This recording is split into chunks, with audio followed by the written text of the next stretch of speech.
How's it going, everyone? Welcome back to another video, and again we're looking at the Activision Blizzard case and something for the actual 12th. Now obviously, as we know, the intervener is going to happen on the 12th, which is this Monday. Unfortunately, I won't be able to stream it because on further inquiry with the actual establishment, they have made it perfectly clear that it is illegal to actually record it or stream it, and as such I am not going to be able to actually do that. But what I will do, obviously, is after the event, I will provide you with another video and give you the full update of what actually happened. But we do have the transcript of the previous CMC when the Activision Blizzard lawyer actually got up and decided to, let's just say, lay down the ground rules. But it was pretty damning for the CMA because they really had no retort. But before we get into that, do consider leaving a like or a subscribe because it really helps the channel grow. We are trying to get to 1,000 subs and 4,000 as watch time so we can get partnership. So I hope you enjoyed the video, and if you do, I hope you're enjoying the other content I do as well, where I'm trying to cover more games in general, especially with the Summer Games Fest. Let me know what you think of those content as well. Right, on with the video. And if we switch over to the other side... Dun dun dun! Senate Sage has actually provided us with a lot of the transcript. So what we're going to do now is actually go through it. So, as you can see here, Activision lawyer reminded a very judge of his own words of warning to the CMA in the Meta and Giphy decision, and says in so many words, this is precisely that case you warned might come, and the CMA not only hasn't learned their lesson, they're blatantly defying your warning.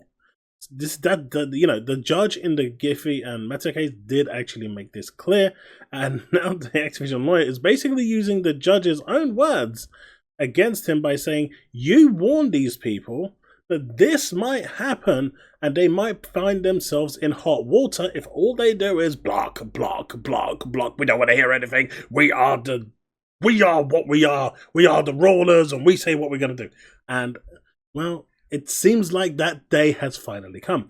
And obviously, if you've seen my previous videos on the Activision Blizzard case, you will know that the actual case was pretty bleak for the CMA. But this is the transcript, and I want to actually go through this because it gives you a much better understanding of just how much of a home run this was for the actual Activision Blizzard intervener. So let's go over it. In Meta decision in February last year, and your lordship will recall this because it was your judgment, you helpfully drew some attention to additional pointers leading to, and I quote, a rather more broader based approach to interventions and a novel market. And these are considerations which might lead to court to widen the test of intervention. Your lordship said that it's in the transcript at page 18, lines 15 to 18 for the record, but I won't go to it. In my submission, we don't need the benefit of a wider test in this case, but if we do, we certainly satisfy the points of your lordship made in the Meta case. First of all, this case raises significant public concern as to the lack of commerciality in the CMA's decision, and I emphasize that.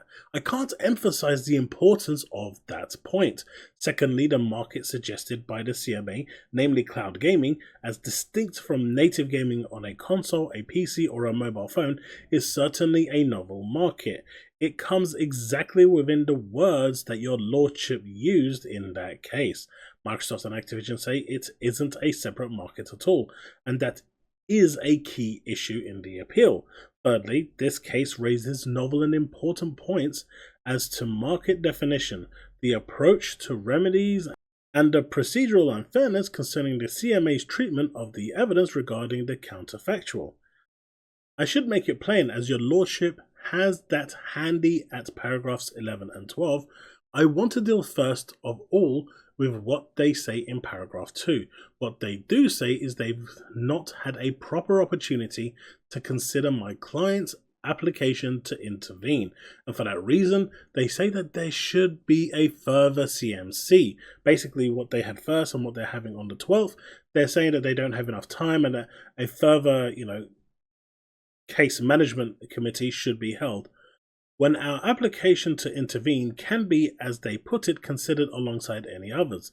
We say that neither point has any substance in the first place. It must have been obvious to the CMA that there would be an appeal by Microsoft. I mean, that's a no-brainer, right? The CMA basically turned around and said we had no idea that Microsoft would appeal when Microsoft came out the same day and said that they were going to appeal. It was all over social media. It was all over everywhere. They obviously knew, and now they're trying to BS their way out of this. It's as plain as a pike staff. Equally, it must have been obvious that Activision would wish to intervene and participate in the appeal. Of course it would have been. There's $69 billion on the field here. They obviously want that deal to go through. Why would Activision not appeal?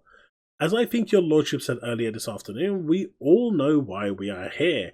This is a very substantial case. I understand it's the largest and highest profile merger challenge ever to come before the tribunal, and it has obvious commercial and global implications. I am bound to say also that from a UK PLC perspective, it is a terribly important case, and the apparent lack of urgency on the other side, I must say, is rather depressing. This is with the CMA trying to prolong it so that due date, the actual cutoff date passes, and then they can basically say, that date has passed, you're going to have to either pay $3 billion or extend it. The regulators should be concerned to ensure that this matter is dealt with as fast as possible and not try to provide any sort of stumbling block to an early hearing to this very important case, which is exactly what the CMA is trying to do. As I say, it is rather depressing that the regulator apparently takes the position that there's not enough time to do this. That and the other praying in aid all sorts of really curious arguments to the effect that they don't have access to counsel on their list. The actual CMA was saying that they can't find a lawyer or a counsel or a solicitor in time to actually take this case on because the ones that they do have that were looking at the case are on holiday or something like that. Really, really weak. I mean, that's not Activision's problem. That's not the court's problem. That's the CMA's problem to resolve. There are plenty of solutions out there for them to go to. This is just them trying to find a delay to try and make the case fail. My lord, the English bar is full of extremely clever people, and the earlier they get to some suitable person to instruct, the better. But they don't need me to tell them that. It's self-evident. All they're trying to do is delay the process. Secondly, and that's basically the reason why they're delaying it is because they have no case. The only reason someone would try this hard to delay the case is because they just don't have a case. Secondly, the CMA has been deeply involved from the outset. They have had our application to intervene since Friday. I know that's not long, but it doesn't tell them anything that they haven't known for an awful long time. We do not accept they have not had a proper opportunity to consider our 6-page document. It's only 6 pages. It's not like it's a 400 or 500-page document. It's 6 pages.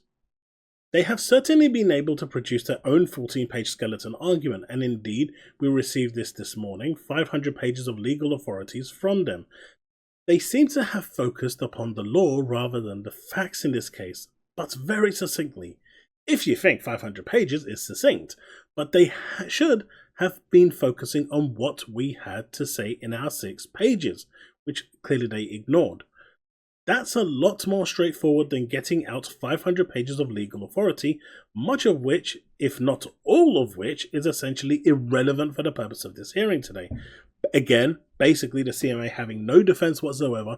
They know that if they went through that 6 pages, they could not answer or defend a single thing, so they decided to produce a 500-page document full of legal implications that have no bearing to the case, no defense, and hoping that the lawyers that are paid thousands and thousands of pounds or dollars, wherever it is being held, is actually not going to have the time to come up with even go through it. They're stupid. As to the CMA's other contention that our application should be considered in conjunction with any other applications to intervene, in my submission, there are at least 2 reasons why your lordship should reject that suggestion. Basically, the CMA saying that it should be Microsoft and Activision should be 2 on 1. Activision are saying no. First of all, there is no other intervener. If there were one, as indeed has been indicated a moment ago by my learned friend, if there were one, that party would, in all likelihood, have appeared by now. And clearly they haven't, so there isn't another intervener. So who are they going to actually pair up with? Nothing could be better known to the world that makes here than the fact of this application to appeal.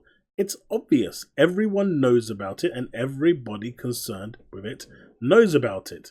I mean, they are literally still saying that they didn't know and had zero idea that Microsoft or Activision would intervene and try to appeal.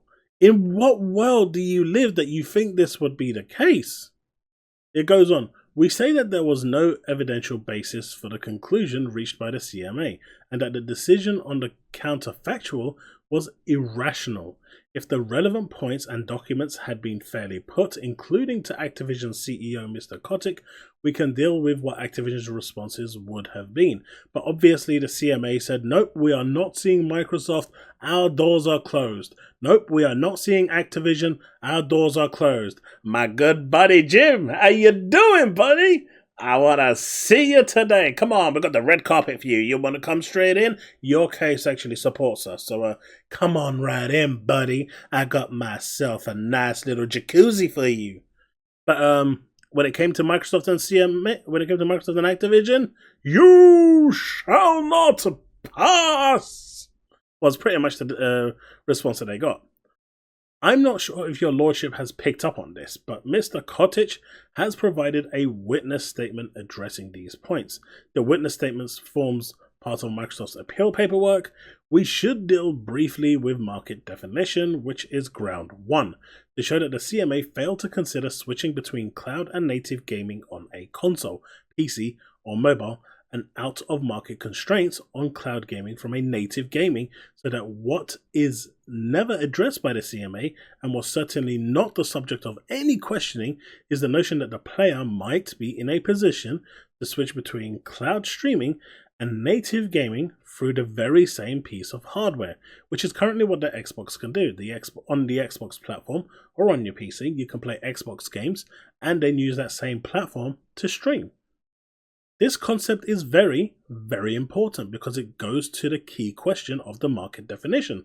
Because if in fact you had the capacity to do the switching, and we understand what that means in mechanic or electronic terms, then the notion that this is separate market becomes a lot more difficult to explain or justify, basically throwing out the CMA's complete argument in its entirety with that one statement. That's why the question your lordship posed earlier this afternoon is, with respect, such an important point in this case.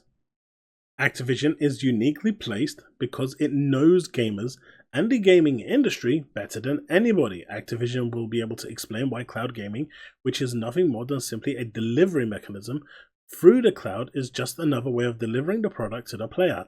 That's all.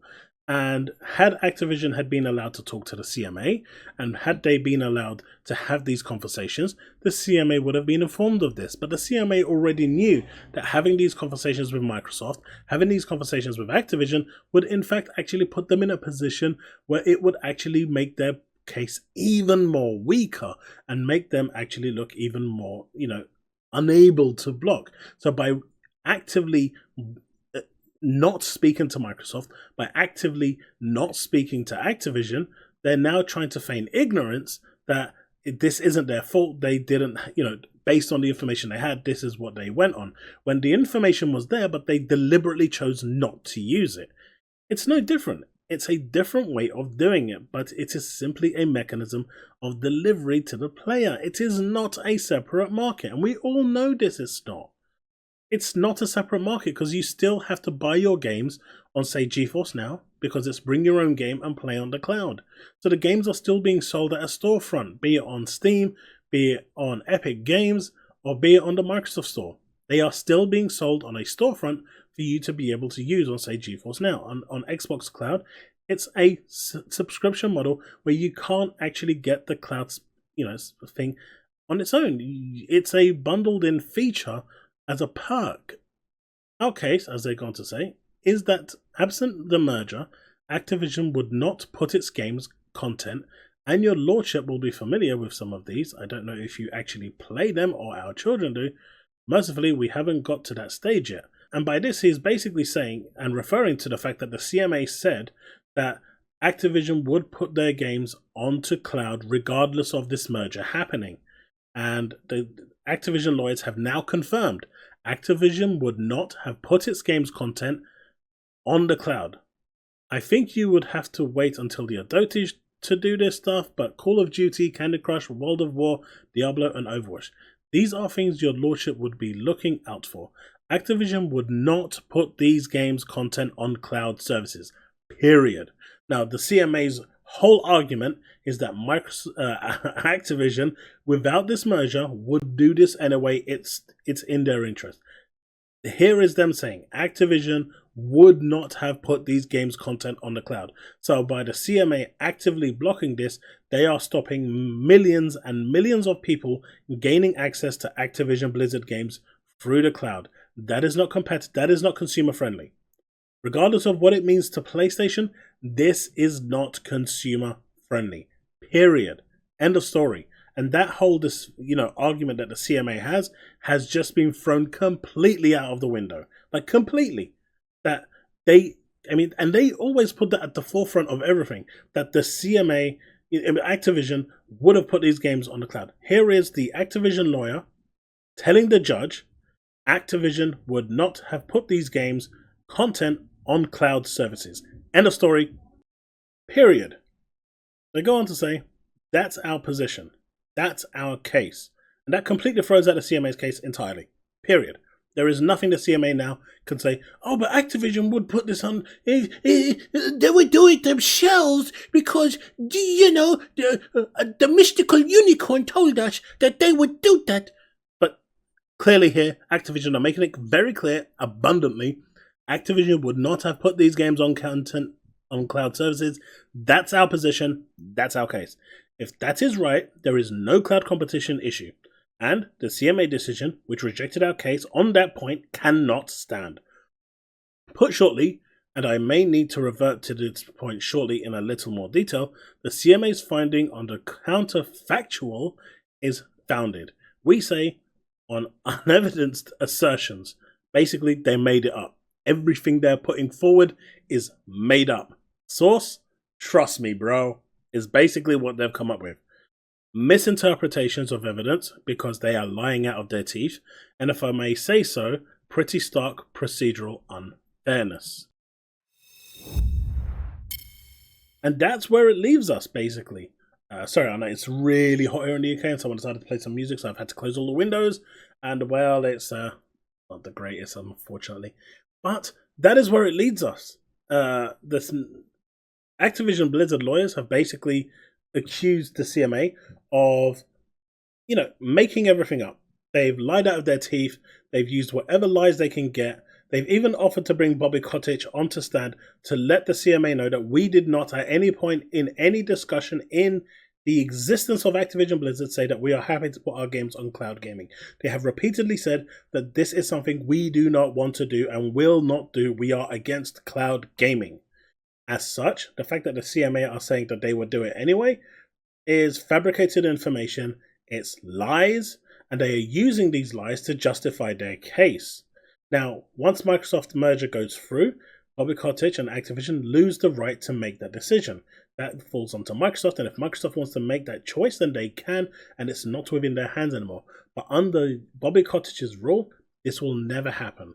So where the CMA actually got this information and how they actually came about this and are relying on basically lies to try and defend their decision is unknown. The case on the 12th is going to be really interesting. I know this video is a little bit long, but thanks. If you haven't made it this far, thank you so much. It's getting really, really interesting, and the CMA's lies are coming out one by one. And honestly, if it does come out, which it clearly has, that they are lying, they are fabricating information to justify their decision, heads need to roll.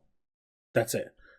People need to lose their jobs because you cannot have an institution built on lies. And if they think that because they are in this position, unelected, and have autonomy, and that they can make shit up as they go along because it suits their agenda, suits their defense, well, at that point, I think, the UK government has to really consider where they want this to go and how they want to look like, look to the rest of the world, because at this point they can lie about anything, and if the UK government allows it, it's not going to be very good. But do look out for my video on Monday. I am also going to be having more videos from the Summer Games Fest, so definitely check that out. We've got an Alan Wake video coming up, so I do hope you'll check that out and support that as well. But thanks so much for watching. Don't forget to leave a like, subscribe, hit that bell to stay up to date with all the content I release. We're going to be covering the ABK very, very closely. So I hope you enjoy the content. And again, sorry this video is a little bit long, but there was a lot to get through and I wanted to cover the points clearly. So we all understand and we all are on the same page, and we can all see that the CMA is basically chatting out their backside. Well, that's it. Thanks so much. Remain legend, and I'll see you next time.